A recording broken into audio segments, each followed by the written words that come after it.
En abril de 1945, Europa ardía en las brasas de una guerra moribunda pero aún implacable. Unos 200.000 hombres de las SS, desgregados en pequeños destacamentos, seguían resistiendo o buscando rendirse en distintos frentes. Durante ese último mes, divisiones como la 11ª Nordland, en Berlín, la primera Leibstandarte Adolf Hitler, en el norte, la 12ª Hitlerjugend, en el Rin, o el 6º Ejército Panzer de las SS en Austria, aún se mantenían en combate. Desde las alturas del mando, Himmler y los altos oficiales de las SS dieron órdenes tajantes: luchar hasta el final, prohibiendo cualquier rendición y castigando con ejecuciones sumarias cualquier acto de desobediencia o deserción. Con las líneas ferroviarias destruidas y los puentes arrasados, muchos soldados alemanes regresaban a pie desde lugares tan lejanos como Francia, Bélgica o Italia, nadando ríos y sorteando peligros constantes. Europa se había transformado en un paisaje de caos donde estos hombres solo deseaban sobrevivir y reencontrarse con familias cuyo destino era incierto. La caída de Viena marcó un punto de quiebre. La ofensiva soviética sobre la capital austriaca, en la primavera de 1945, se convirtió en uno de los últimos actos desesperados del régimen nazi. Viena, cuna del imperio y del nacionalsocialismo, fue sitiada. Entre sus defensores más fanáticos estaban los siempre fieles Waffen-SS, el brazo militarizado de las SS. Desde finales de marzo, el avance del Ejército Rojo hacia el centro de Europa era imparable. Los frentes ucranianos segundo y cuarto, bajo el mando del mariscal Fyodor Tolbukhin, rompieron las defensas alemanas y rodearon Viena. Los restos del Grupo de Ejército Sur, junto con unidades de las Waffen-SS, recibieron la orden de proteger la ciudad hasta el último hombre. Entre ellos destacaban elementos de la Segunda División SS Das Reich, curtida en el frente oriental, reconocida tanto por su eficiencia táctica como por su crueldad. También se sumaron lo que quedaba de la División SS Totenkopf, mal equipada y aún peor entrenada, además de voluntarios locales, muchos de ellos adolescentes de la juventud hitleriana sin ninguna experiencia de combate. Viena no era un campo de batalla, era una trampa mortal. Las órdenes directas del Oberkommando der Wehrmacht eran claras: sin rendición, sin retirada, sin debilidad. Himmler insistía en que la resistencia en ciudades como Viena, Graz o Linz era vital para ganar tiempo y lograr una negociación separada con los aliados occidentales. Pero la realidad era otra. Ya no quedaba nada que negociar. La ofensiva soviética comenzó el 6 de abril de 1945. La artillería precedió al asalto urbano. En las zonas norte y oeste de la ciudad, los Waffen-SS luchaban calle por calle, casa por casa, utilizando civiles como escudos humanos y ejecutando a quienes intentaban escapar. Las órdenes eran definitivas. No se permitía huir, ni mostrar piedad. Himmler replicó la estrategia de Stalin: ni un paso atrás. Todo alemán que intentara retroceder sería ejecutado por sus propios camaradas de las SS. La población civil, agotada por años de conflicto, hambre y represión, quedó atrapada entre dos infiernos. Las tropas alemanas forzaron a ancianos y jóvenes a tomar las armas, mientras los soviéticos respondían con una furia alimentada por años de sufrimiento en el este. La violencia se intensificó al máximo en los sótanos, estaciones del metro y refugios improvisados. Miles de vieneses se refugiaron bajo tierra, mientras los SS y combatientes de la Volkssturm, milicia civil creada en los últimos meses del Reich, se convirtieron en símbolo de una guerra total. Joseph Goebbels exigía resistencia total por radio estatal, pero aún entre los mandos alemanes ya había grietas. Muchos oficiales de la Wehrmacht sabían que seguir resistiendo era inútil. Cada día adicional solo prolongaba la agonía. El ejército regular ya había intentado asesinar a Hitler y mostraba abiertamente su rechazo al régimen. Sin embargo, el férreo control de las SS sobre la estructura militar impedía cualquier intento serio de capitulación. Los que proponían un alto al fuego eran arrestados o fusilados por traición. El 13 de abril de 1945, tras una semana de combates sangrientos, los soviéticos tomaron el centro de Viena. El Palacio Imperial de Hofburg, símbolo del poder germánico en Europa Central, cayó en manos del Ejército Rojo. Para entonces, más de 19.000 soldados alemanes y cerca de 3.500 civiles habían muerto. Las bajas soviéticas superaban los 18.000 menos. Los restos del Grupo de Ejército Sur, junto con unidades de las Waffen-SS, emprendieron una retirada desesperada hacia el oeste, intentando llegar a las líneas aliadas en Baviera y el oeste de Austria, con la esperanza de rendirse ante británicos o antes americanos para evitar ser capturados por los soviéticos. La mayoría no lo logró. Viena, la ciudad imperial, quedó devastada. Pero no solo por las bombas ni los tanques, fue la brutalidad del fanatismo, encarnado en las Waffen-SS, lo que dejó una marca imborrable. Durante la defensa, los SS ejecutaron desertores, dispararon a civiles que intentaban entregarse y utilizaron hospitales como fortificaciones. Informes posteriores del Ejército Rojo confirmaron la existencia de fosas comunes y cámaras de tortura improvisadas en los sótanos de edificios oficiales. La caída de Viena no fue solo el colapso del Tercer Reich, fue el símbolo del precio humano del delirio nazi. En esas calles arrasadas por el fuego y la sangre, quedó claro que el monstruo no se rendiría fácilmente, y que hasta su último aliento, las SS estarían dispuestas a sacrificar ciudades enteras por una ideología muerta, un culto a la locura.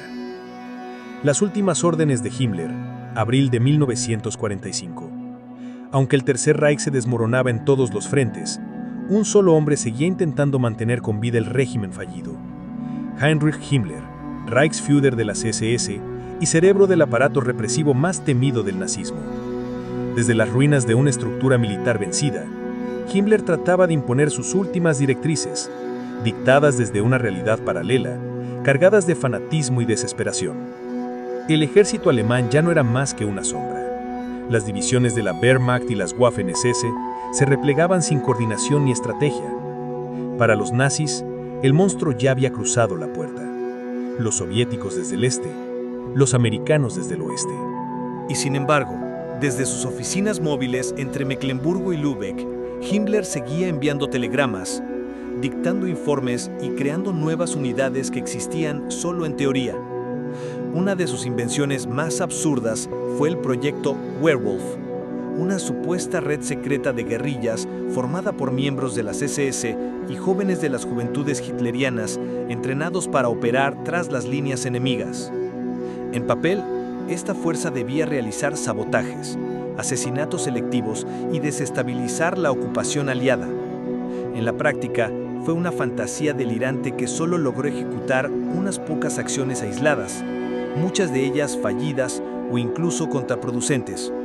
Sin embargo, las consecuencias fueron tan peculiares que les dedicaremos un capítulo aparte más adelante. Las órdenes de Himmler incluían manuales operativos, juramentos póstumos de lealtad al Führer y eslóganes que prometían convertir cada bosque alemán en una trinchera. Para ese momento, incluso dentro del círculo más cercano al alto mando nazi, muchos sabían que Himmler había perdido completamente el contacto con la realidad, pero nadie se atrevía a enfrentarlo. Un ejemplo claro de esto es que desde 1942 había intentado crear una especie de logia personal utilizando símbolos masónicos y entregando armas ceremoniales a ciertos miembros seleccionados de las SS. En 1944, decidió recuperar estos objetos, como anillos con calaveras y dagas rituales, y esconder miles de ellos en lugares insólitos, como castillos o fortalezas. Pese a su desconexión del mundo real, su poder seguía siendo abrumador. Controlaba toda la red de campos de concentración, el servicio de inteligencia de las SS, las unidades de élite armadas como las Totenkopf y la policía política de Reich. En esas semanas finales, Himmler dio otra orden de gran alcance: la evacuación forzosa de todos los campos de concentración que pudieran ser alcanzados por las fuerzas aliadas. Miles de prisioneros fueron obligados a marchar bajo la vigilancia de las temidas unidades Totenkopf, también conocidas como las cabezas de muerte, junto con destacamentos de las Waffen-SS. A este trágico episodio la historia lo recordaría como las marchas de la muerte, que también trataremos con más detalle más adelante. La intención de Himmler era evitar que los testimonios de los sobrevivientes llegaran a oídos enemigos, pero en realidad se trató de una masacre sistemática en retirada. No obstante, uno de los gestos más contradictorios de Himmler en sus días finales fue su intento de convertirse en negociador con los aliados. En un giro tan sorprendente como absurdo, Himmler empezó a imaginarse a sí mismo como el nuevo líder de Alemania tras la caída de Hitler.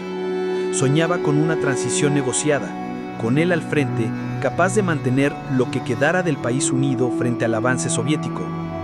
Esta fantasía culminó el 21 de abril de 1945, cuando envió emisarios a través de Suecia, entre ellos al conde Folke Bernadotte, con una propuesta insólita: una paz separada con británicos y estadounidenses, mientras la lucha contra la Unión Soviética continuaba. El mensaje era delirante. Himmler creía que los aliados occidentales preferirían un Reich anticomunista liderado por él antes que permitir que el Ejército Rojo avanzara por Europa. La respuesta fue inmediata y demoledora. Cuando Hitler se enteró de la traición, expulsó a Himmler de todos sus cargos por decreto, tal como lo había hecho antes con Hermann Göring. Así, Himmler, durante años el segundo hombre más poderoso del Reich, fue declarado enemigo del Estado. Su caída fue tan grotesca como su ascenso. Desde ese instante comenzó su huida. Cambió su uniforme, se disfrazó, modificó su peinado y algunos rasgos faciales, adoptó el nombre falso de Heinrich Hitzinger y se unió a una columna de soldados dispersos que marchaban hacia el oeste, con la esperanza de rendirse a los británicos. Pero su rastro ya era conocido. Para él, la guerra ya no era un conflicto militar, sino una carrera desesperada por ocultarse y sobrevivir. Mientras tanto, sus últimas órdenes seguían ejecutándose en el frente, aunque muchas carecían de sentido o provocaban más daño que resistencia efectiva. En Berlín, unidades de las SS, como la División Nordland, recibieron mensajes vacíos sobre la defensa final del búnker de Hitler y combatieron en las calles en un esfuerzo inútil por evitar que los soviéticos llegaran a la Cancillería del Reich. En Checoslovaquia y Hungría, pequeños destacamentos continuaban asesinando prisioneros por órdenes directas de Himmler, aun cuando ya no existía un mando central real. Su último legado fue la continuación del horror, aun cuando ya no quedaba un Reich por defender. Himmler no luchó en el frente, no murió en combate, no resistió el asedio ni compartió el destino de sus tropas. Mandó desde la distancia y luego huyó disfrazado con el uniforme de otro hombre. Las marchas de la muerte. Las brutales marchas organizadas por las SS en los últimos meses del Tercer Reich fueron uno de los episodios más crueles y desesperados del conflicto. Estas marchas no fueron improvisadas. Fueron el resultado directo de las órdenes emitidas por Himmler y el alto mando de las SS, que querían evitar que los prisioneros de los campos de concentración fueran liberados por los aliados. Para el régimen, permitir que los testigos del genocidio hablaran era tan peligroso como perder la guerra. Desde enero de 1945 hasta los primeros días de mayo, más de 250.000 personas fueron obligadas a caminar a pie durante días o semanas desde campos en Polonia, Checoslovaquia, Hungría y el este de Alemania hacia el interior del Reich, principalmente hacia Bavaria, Sajonia y Austria. Las rutas eran largas, inhumanas y mortales. Los prisioneros, esqueléticos por el hambre, muchos de ellos enfermos y debilitados tras años de sufrimiento, caminaban seminudos, sin calzado, en climas helados. Eran obligados a recorrer decenas de kilómetros diarios bajo la custodia armada de las unidades Totenkopf. Los que caían, se detenían o no podían continuar eran ejecutados sin compasión, sin excepción. Adelante les esperaba más sufrimiento en otro campo de trabajo o una cámara de gas. Atrás, la muerte bajo las balas de los SS. A los soldados no se les ordenaba cuidar a los prisioneros, solo asegurarse de que no escaparan. Los caminos, los bosques y las afueras de pueblos silenciosos quedaron cubiertos de cadáveres abandonados. Los residentes locales presenciaban las marchas. Algunos intentaron dar pan o agua, pero la mayoría cerró sus puertas y bajó las persianas, sabiendo que ayudar podía ser visto como traición y castigado con la muerte. Una de las más extensas fue la evacuación de Auschwitz en enero de 1945, 9 días antes de la llegada del Ejército Rojo. Durante esta operación brutal, Más de 56.000 prisioneros fueron obligados a marchar hacia el oeste. Unos 15.000 murieron solo en esa operación, algunos por el frío, otros de hambre y muchos más ejecutados en el camino. Los que lograron sobrevivir fueron enviados a campos como Gross-Rosen, Buchenwald o Mauthausen, donde las condiciones eran igual de inhumanas y letales que en Auschwitz. En abril, la marcha desde Buchenwald hacia el sur de Alemania dejó un reguero de cadáveres en los bosques de Turingia y Baviera. Muchos fueron asesinados por las SS a medida que las tropas estadounidenses se aproximaban.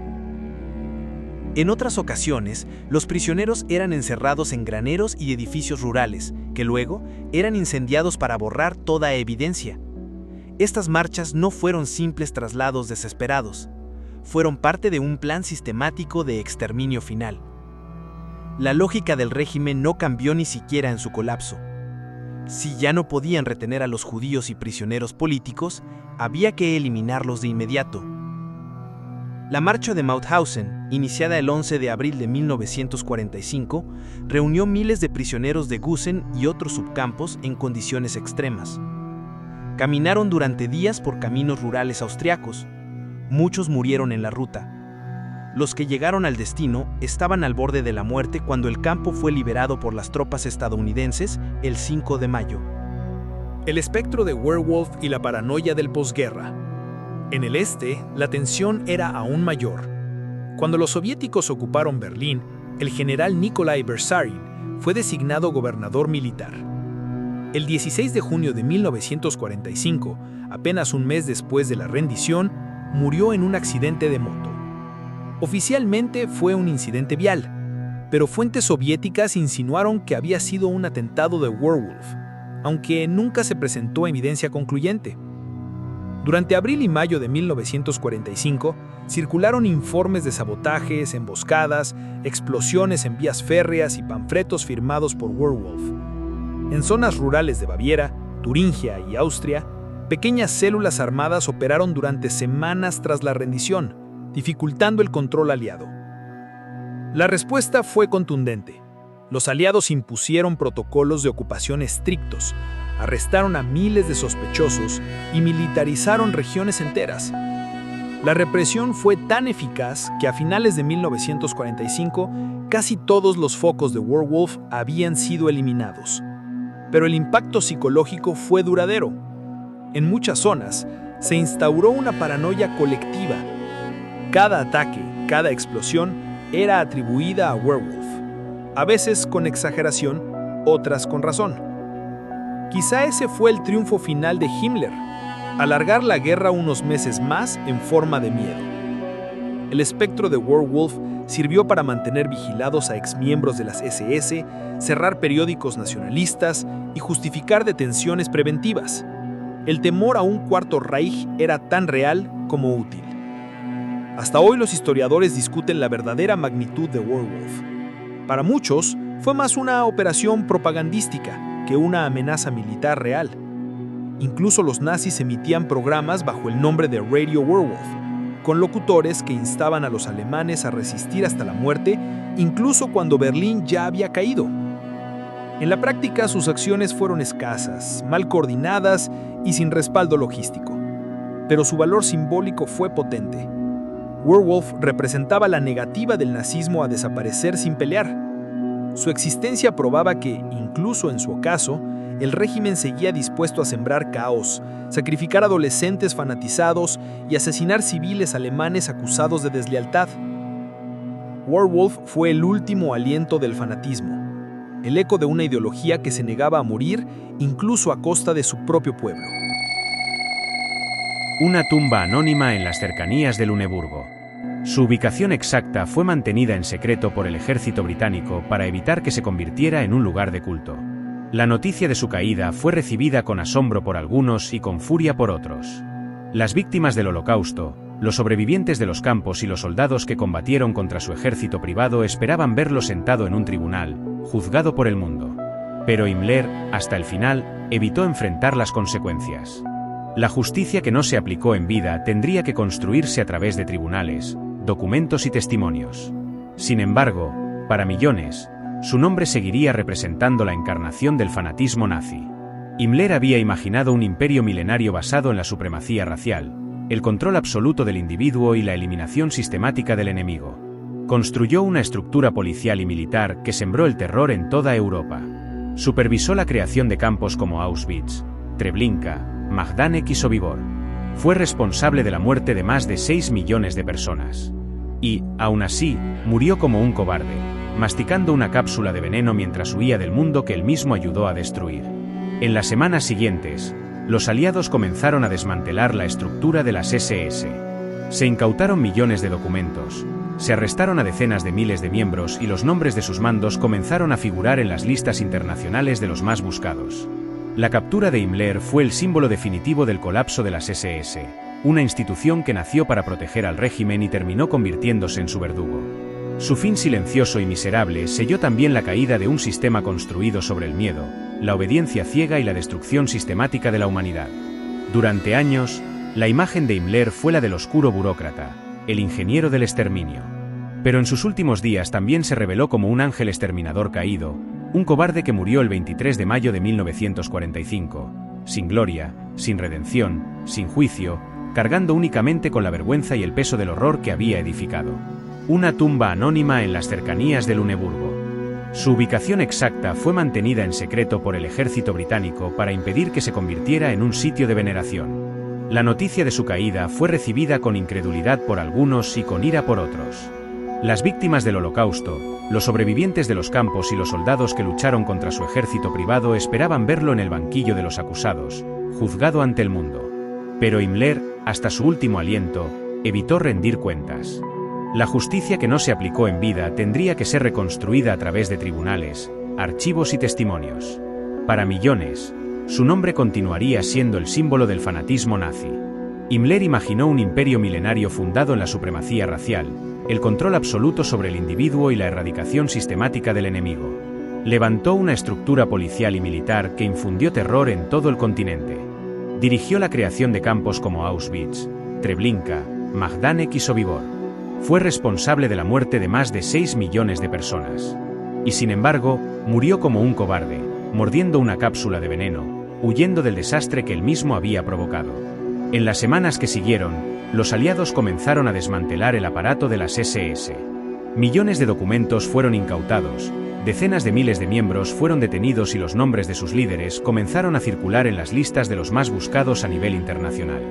La captura de Himmler fue el emblema definitivo del derrumbe de las SS, una organización que nació para proteger al régimen y terminó actuando como su verdugo. Su final silencioso y miserable también marcó la caída irrevocable de un sistema basado en el miedo, la obediencia incondicional y la destrucción planificada de la humanidad. Durante mucho tiempo, Himmler fue percibido como el tecnócrata sombrío, el ingeniero del exterminio. Pero en sus últimos días, también quedó al descubierto como un ángel exterminador caído, un cobarde que murió el 23 de mayo de 1945, sin honor, sin redención, sin juicio, cargando únicamente con la vergüenza del horror que había sembrado. El resto se desvaneció con el paso del tiempo. Lo mismo ocurrió con miembros de las divisiones Das Reich o Wiking, pese a sus crímenes documentados en Francia, Ucrania y los Balcanes. Muchos ex-SS formaron asociaciones de veteranos como la YAI, Asociación de Ayuda Mutua de Exmiembros de las Waffen-SS, fundada en 1951. Su objetivo era limpiar la imagen de las Waffen-SS, presionar para que sus miembros fueran reconocidos como veteranos legítimos y recibieran pensiones. Alegaban que habían sido soldados como cualquier otro, víctimas de la historia y no autores de crímenes. Durante décadas, la YAI hizo campaña activamente, apoyada por políticos conservadores, e incluso llegó a publicar su propia revista. Su discurso era claro: las Waffen-SS habían sido una fuerza militar apolítica, valiente y sacrificada. Esta narrativa, aunque insostenible históricamente, encontró eco en una Alemania deseosa de olvidar. Paralelamente, otros exmiembros de las SS mantuvieron un perfil bajo. Algunos emigraron a Sudamérica, donde continuaron sus vidas bajo identidades falsas. Otros fueron reclutados como informantes o asesores militares en conflictos del Tercer Mundo, aprovechando su experiencia en guerrilla y represión civil. En la República Democrática Alemana, la Alemania Oriental, la postura fue distinta. El régimen comunista condenó en bloque a las SS y utilizó su legado como herramienta propagandística contra Occidente. Pero esta condena generalizada también tuvo un efecto perverso. Evitó el análisis individual y convirtió la historia en un arma ideológica, no en un acto de memoria. No fue sino hasta los años 60 que el tema comenzó a debatirse abiertamente. El juicio de Adolf Eichmann en Jerusalén y los procesos de Frankfurt contra administradores de Auschwitz reavivaron el interés público. Nuevas generaciones de alemanes comenzaron a preguntarse qué habían hecho sus padres y abuelos durante la guerra. En los años siguientes, investigadores y periodistas empezaron a descubrir nombres, documentos y archivos que habían sido ignorados o deliberadamente ocultos. Los testimonios de los sobrevivientes fueron fundamentales. Por primera vez, se comenzó a hablar de las atrocidades cometidas por el soldado común, no solo por los altos mandos. En términos legales, muchos exmiembros de las Waffen-SS escaparon a la justicia. Pero en términos históricos, el juicio fue más lento, más profundo y finalmente más implacable. La historiografía moderna ha desmontado la ficción de que las Waffen-SS eran simplemente una fuerza militar. Hoy se sabe que formaban parte integral del aparato genocida nazi, tanto en el frente como en la retaguardia. Es interesante señalar que este criterio no se aplica de igual manera al ejército regular alemán, la Wehrmacht. A medida que los últimos sobrevivientes envejecen, la justicia judicial ha dado paso a la justicia de la memoria. Museos, memoriales, libros, películas y archivos digitales han asumido el papel de preservar el testimonio. El crimen fue colectivo, y la memoria también debe serlo. Pese a los intentos de blanqueamiento, los silencios familiares y las amnistías políticas, el veredicto de la historia ha sido contundente. Las Waffen-SS no fueron simplemente una fuerza de combate. Fueron un instrumento ideológico de exterminio, compuesto por hombres y mujeres que, en nombre de una utopía racial, participaron en el mayor crimen del siglo XX. Y aunque muchos escaparon, y aunque otros fueron olvidados, cada documento rescatado, cada testimonio recuperado, cada nombre recordado, es una forma de resistencia contra el olvido, contra la mentira, contra el retorno del odio disfrazado de bandera. Una tumba anónima en las cercanías de Luneburgo. Su ubicación exacta fue mantenida en secreto por el ejército británico para impedir que se convirtiera en un sitio de veneración. La noticia de su caída fue recibida con incredulidad por algunos y con ira por otros. Las víctimas del Holocausto, los sobrevivientes de los campos y los soldados que lucharon contra su ejército privado esperaban verlo en el banquillo de los acusados, juzgado ante el mundo. Pero Himmler, hasta su último aliento, evitó rendir cuentas. La justicia que no se aplicó en vida tendría que ser reconstruida a través de tribunales, archivos y testimonios. Para millones, su nombre continuaría siendo el símbolo del fanatismo nazi. Himmler imaginó un imperio milenario fundado en la supremacía racial, el control absoluto sobre el individuo y la erradicación sistemática del enemigo. Levantó una estructura policial y militar que infundió terror en todo el continente. Dirigió la creación de campos como Auschwitz, Treblinka, Majdanek y Sobibor. Fue responsable de la muerte de más de 6 millones de personas. Y sin embargo, murió como un cobarde, mordiendo una cápsula de veneno, huyendo del desastre que él mismo había provocado. En las semanas que siguieron, los aliados comenzaron a desmantelar el aparato de las SS. Millones de documentos fueron incautados, decenas de miles de miembros fueron detenidos y los nombres de sus líderes comenzaron a circular en las listas de los más buscados a nivel internacional. La captura de Himmler fue el emblema definitivo del derrumbe de las SS, una organización que nació para proteger al régimen y terminó actuando como su verdugo. Su final silencioso y miserable también marcó la caída irrevocable de un sistema basado en el miedo, la obediencia incondicional y la destrucción planificada de la humanidad. Durante mucho tiempo, Himmler fue percibido como el tecnócrata sombrío, el ingeniero del exterminio.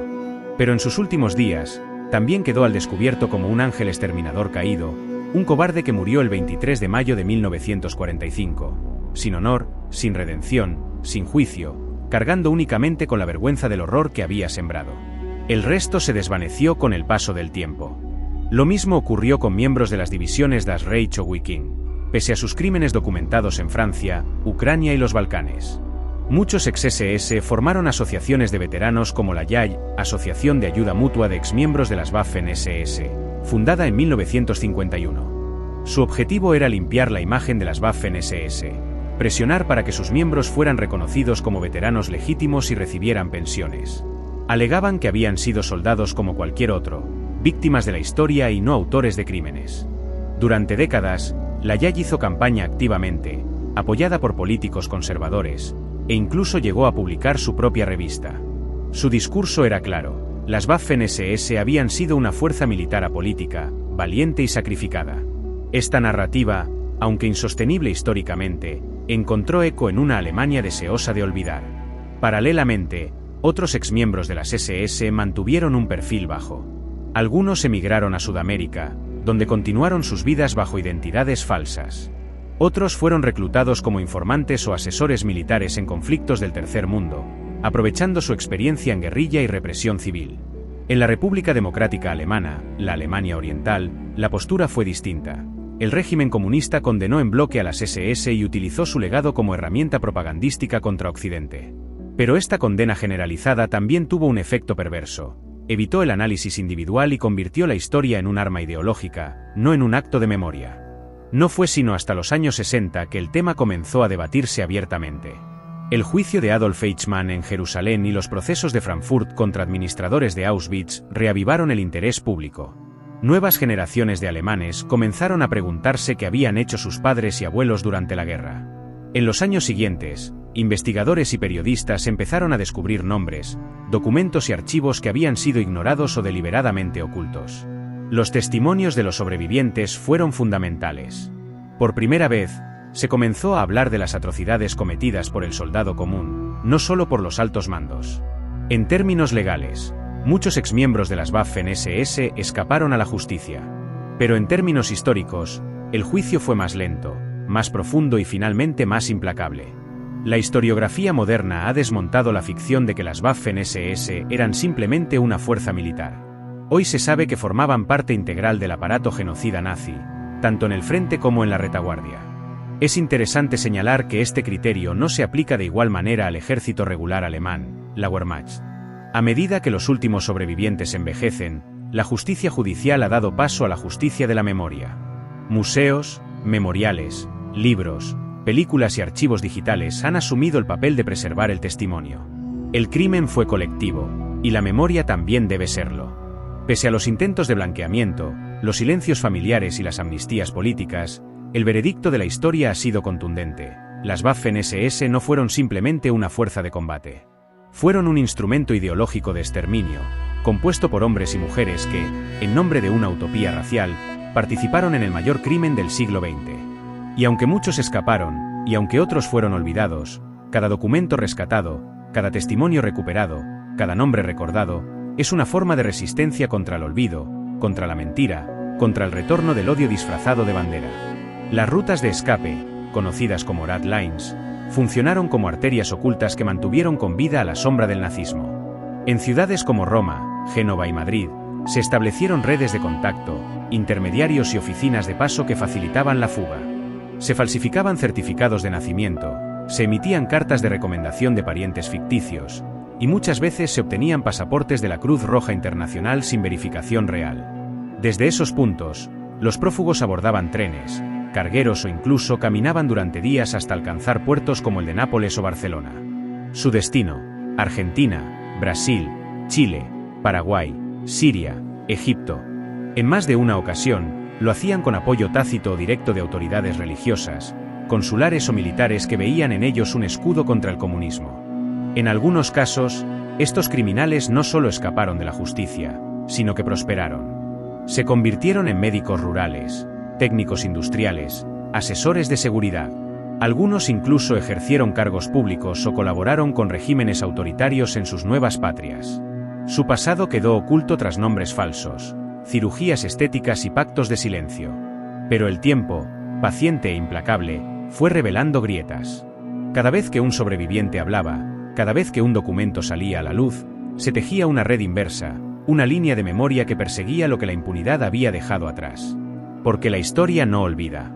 Solo espera el momento de ser contada. La guerra había terminado, pero sus ecos aún resonaban en los rincones más oscuros de Europa. Durante los años siguientes, mientras se reconstruían ciudades y se firmaban tratados, miles de familias seguían viviendo con heridas abiertas. El legado de las SS no desapareció con la firma de la rendición. Continuó, como una sombra persistente, en las memorias, en los archivos y en los silencios. En Alemania, el nuevo orden democrático convivía con un pasado que muchos preferían no remover. Los hijos de antiguos miembros de las SS crecieron con historias a medias, con fotografías escondidas en cajones, con apellidos que en ciertos contextos pesaban más que un crimen. Algunos renegaron de ese pasado, otros, en silencio, lo justificaron. Hubo quienes, con valentía, comenzaron a indagar, a preguntar, a reconstruir una verdad que les había sido negada. Los nietos de las víctimas también buscaron respuestas.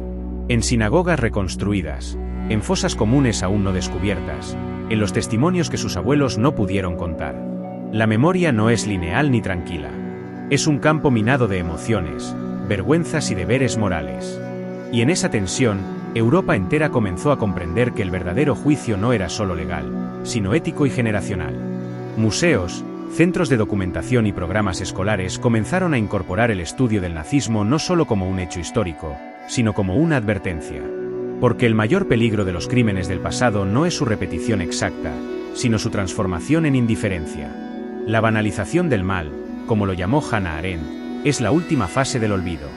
Y así, en cada piedra colocada con el nombre de un desaparecido, en cada película proyectada en una escuela, en cada archivo digitalizado, resiste una forma de justicia tardía. No para vengar, sino para recordar. No para castigar, sino para enseñar. Porque el mayor acto de resistencia frente al horror no es el odio, sino la verdad. Y esa verdad, aunque enterrada durante años bajo el polvo de la complicidad, sigue emergiendo. Nombre a nombre, documento a documento, generación tras generación. Pero el eco del pasado no se desvaneció. Durante décadas, investigadores, periodistas y sobrevivientes continuaron desenterrando fragmentos de verdad entre archivos clasificados, ruinas olvidadas y testimonios silenciosos.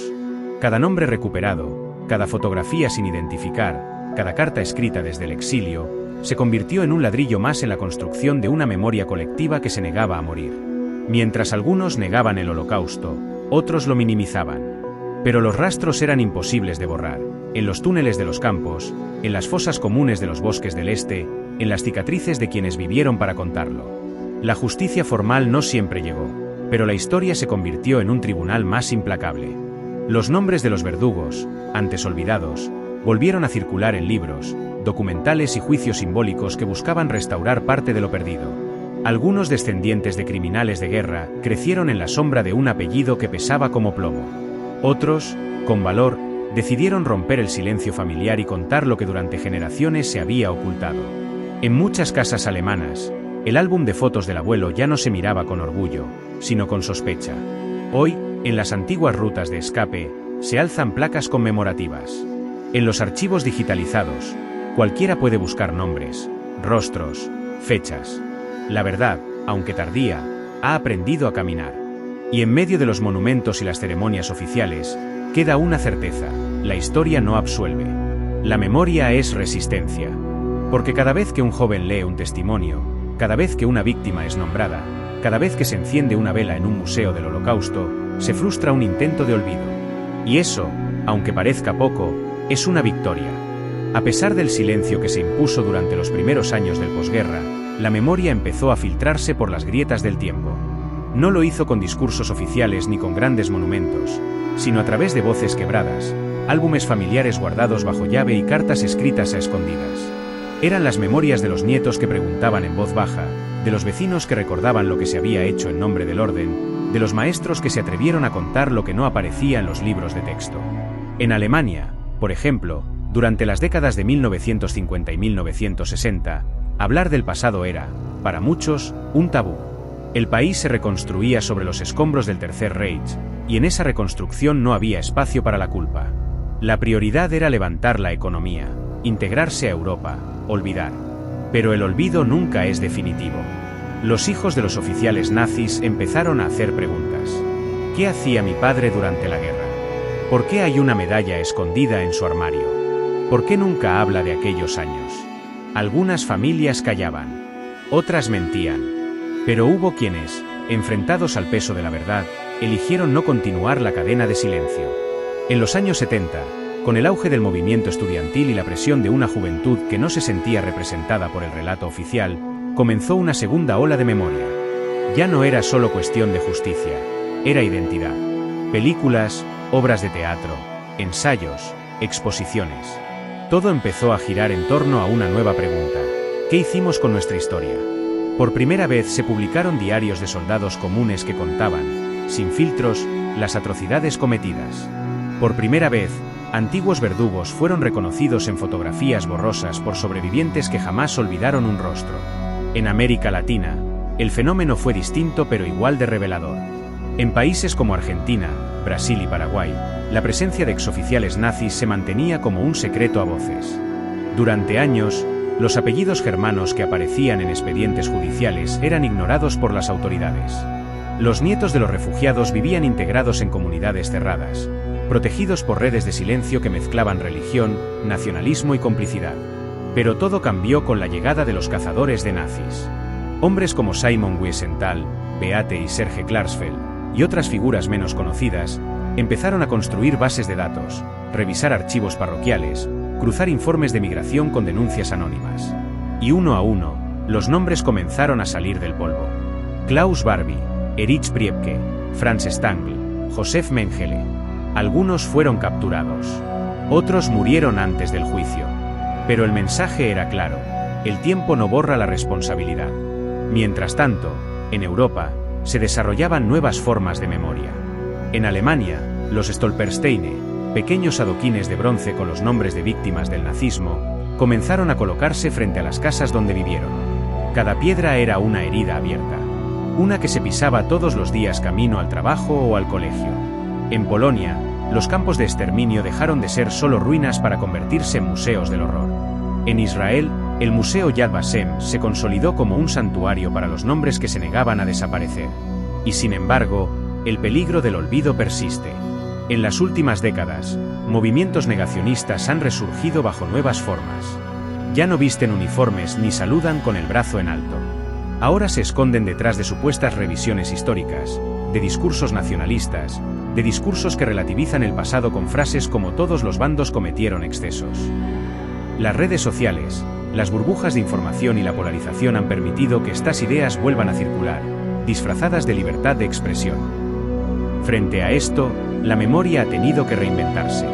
Museos interactivos, documentales de libre acceso, testimonios digitalizados, educación inclusiva. La historia del nazismo ya no se cuenta solo en aulas, sino también en TikTok, en podcast, en videojuegos educativos. Porque la batalla por la memoria también se libra en los espacios donde las nuevas generaciones construyen sus narrativas. Hoy, ser testigo del pasado ya no es solo tarea de los sobrevivientes. Es un deber colectivo. Recordar no es repetir el horror, es impedir su retorno. Es entender que detrás de cada política genocida hubo decisiones individuales. Que detrás de cada uniforme hubo alguien que eligió obedecer, callar o participar. Y que solo cuando enfrentamos esos espejos incómodos podemos aspirar a ser verdaderamente humanos. Porque olvidar no es solo un acto de negligencia. Es, en sí mismo, una forma de traición. Pero donde a veces no llegó la justicia, llegó el arte. Donde faltaron sentencias, habló la poesía. Y donde el silencio parecía imponerse, la literatura alzó la voz con más fuerza que nunca. Desde el final de la Segunda Guerra Mundial, innumerables escritores, cineastas, pintores y músicos han intentado narrar lo innombrable. No para embellecerlo, sino para resistirlo. Porque el arte, más que cualquier otra forma de expresión, ha sido capaz de confrontar la brutalidad con una sensibilidad que atraviesa generaciones y fronteras. En la literatura, nombres como Primo Levi, Elie Wiesel, Imre Kertész o Jorge Semprún se convirtieron en cronistas del horror. No escribieron desde la distancia, sino desde la carne desgarrada. Desde los barracones del hambre, desde las filas de la selección, desde el frío de la indiferencia. Sus libros no fueron meras memorias, fueron actos de supervivencia. Una manera de arrebatarle a la muerte la última palabra. Si esto es un hombre, de Primo Levi, no solo narra su paso por Auschwitz, también nos obliga a preguntarnos, una y otra vez, ¿cómo fue posible? ¿Qué ocurre cuando el ser humano deja de ver al otro como un igual?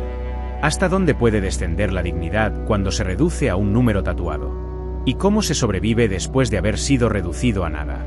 En el cine, películas como La lista de Schindler, El pianista o La vida es bella acercaron a millones de personas a las tragedias que antes se escondían en libros polvorientos o archivos académicos. Cada una desde una perspectiva distinta, pero todas con un mismo objetivo: que no se olvide. Incluso la comedia, en manos de genios como Charlie Chaplin con El gran dictador, se convirtió en un arma poderosa. Chaplin se burló de Hitler cuando aún era peligroso hacerlo. Ridiculizó su figura, denunció su odio, y en su discurso final lanzó una advertencia al mundo que, décadas después, sigue sonando dolorosamente vigente. La música, por su parte, encontró en el silencio su propio lenguaje de denuncia. Obras como el Requiem de Ligeti o los testimonios musicales compuestos en los guetos y campos, como los de Terezín, nos recuerdan que, incluso entre la barbarie, hubo quienes resistieron con melodías. Y en la pintura, artistas como Felix Nussbaum, muerto en Auschwitz, dejaron un legado visual que todavía estremece. Sus autorretratos, llenos de angustia y desesperanza, son ventanas al alma de una época que intentó borrar toda huella de humanidad. Pero no se trata solo de obras canónicas. En cada mural pintado en barrios humildes, en cada canción escrita por los nietos de víctimas, en cada performance que recuerda a los olvidados, el arte se levanta como una trinchera contra el olvido. Porque la memoria no siempre es oficial. A veces se escribe con spray, con rap, con lágrimas. Hoy, los museos y memoriales han adoptado estos lenguajes. Ya no se limitan a vitrinas polvorientas ni a fechas escritas en piedra. Son espacios vivos, interactivos, sensoriales. Lugares donde los jóvenes pueden escuchar el testimonio de un sobreviviente a través de una pantalla, tocar una réplica de los barracones, ver reconstrucciones virtuales de las ciudades destruidas. Porque el conocimiento que no emociona, no transforma. Y mientras tanto, los libros continúan. Las películas continúan. Las voces continúan. Incluso cuando los últimos testigos hayan partido, sus palabras quedarán. No para que vivamos en el dolor, sino para que aprendamos de él. No para revivir el pasado, sino para no repetirlo. Porque en un mundo donde resurgen los discursos de odio, donde otra vez se señalan culpables por su origen, su fe o su piel, el arte tiene una responsabilidad, recordarnos de que somos capaces, y advertirnos de lo que puede volver a pasar. La memoria es, también, un acto de creación. Cada poema, cada lienzo, cada nota, es un testimonio que grita, esto ocurrió, y no lo vamos a olvidar.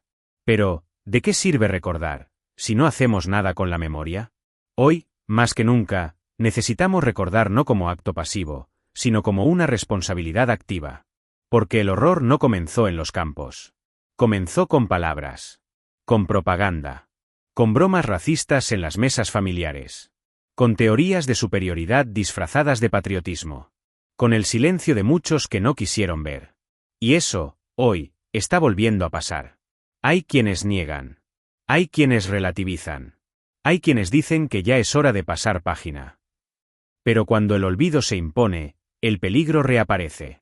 Y cuando se normaliza el odio, la historia comienza a repetirse. Por eso, este vídeo no es solo un repaso histórico. Es una advertencia. Es un grito para que no bajemos la guardia. Para que cada uno, desde su lugar, se convierta en defensor de la verdad, de la dignidad humana, de la justicia. Para que nunca más permitamos que se siembre el veneno del fanatismo entre nosotros. Para que ningún gobierno, ningún partido, ningún discurso tenga jamás el poder de convencernos de que hay seres humanos que valen menos que otros. Si llegaste hasta aquí, te lo agradezco profundamente. Y te pido una cosa, comparte este vídeo. Difúndelo. Que más personas conozcan esta historia. No por morbo, no por curiosidad, sino por deber. Y si te pareció valioso, suscríbete al canal. Aquí no solo contamos historia, intentamos comprenderla, sentirla, y aprender de ella para no repetirla. Porque, como dijo el escritor Elie Wiesel, el opuesto del amor no es el odio, es la indiferencia. No seamos indiferentes. Recordar no es suficiente. Actuemos. Hablemos. Enseñemos. Denunciemos. Resistamos. Gracias por ver. Y sobre todo, gracias por no olvidar.